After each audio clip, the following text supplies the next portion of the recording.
Grieving mother says she was denied justice after a 4-day trip to Jefferson County that she hoped would bring closure. The mother of Savannah McCreary sat down with Fox Files investigator Chris Hayes about the sudden twist that spared a former sheriff's deputy from felony charges. I want him to see me and look me in the eye. Krista Zumsteg-Kalpakoff spent 4 days on a train to get here, hoping to see justice for her daughter, Savannah McCreary. So outgoing and positive. She was my best friend. Savannah, who was a mother of two, died in a rollover crash on I-55 in Festus in April. The reported driver, Colby McCreary, was a Jefferson County Sheriff's deputy at the time. He's since been fired. He's also the son of DeSoto's police chief, also in Jefferson County. Fox 2 questioned in June the police investigation. Festus's police chief responded. It was not possible, nor did the officers have a reason to believe they needed to do any field sobriety testing. At no point in time was us ever intended to be any type of a cover-up or mislead anybody. He said he did later call in Highway Patrol, which reported in court records that McCreary was driving 87 miles per hour with a blood alcohol level of 0.17, more than twice the legal limit.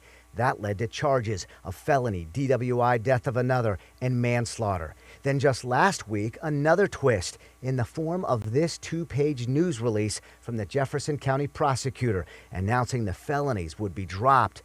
The prosecutor's statement said a witness reported Savannah McCreary mooning another vehicle before the crash, and that the vehicle event data recorder measured an extreme shift in weight and an abrupt turn of the steering wheel before impact. How do you blame an accident on the passenger? If you are driving that car, you are responsible for that car and for everybody in that car. Jefferson County prosecutor Tricia Stefanski told me her office is not blaming anyone.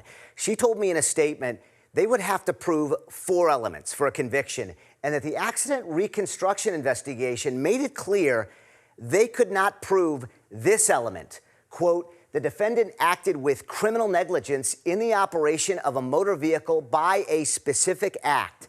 She said the latest findings meant that the accident reconstructionist would testify that the crash would have happened despite McCreary's speed, and that she could no longer ethically proceed with a charge prosecutors no longer believed could be proven beyond a reasonable doubt.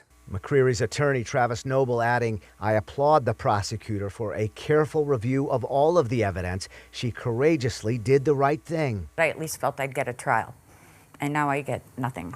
Krista says she's not done fighting. Just before our interview, she was meeting with Mothers Against Drunk Driving to see if they could get the Attorney General to step in. Meanwhile, driver Colby McCreary still faces a misdemeanor DWI charge in which he's scheduled for a plea hearing in February. I will still be there because he still has to face me. For the Fox Files, I'm Chris Hayes.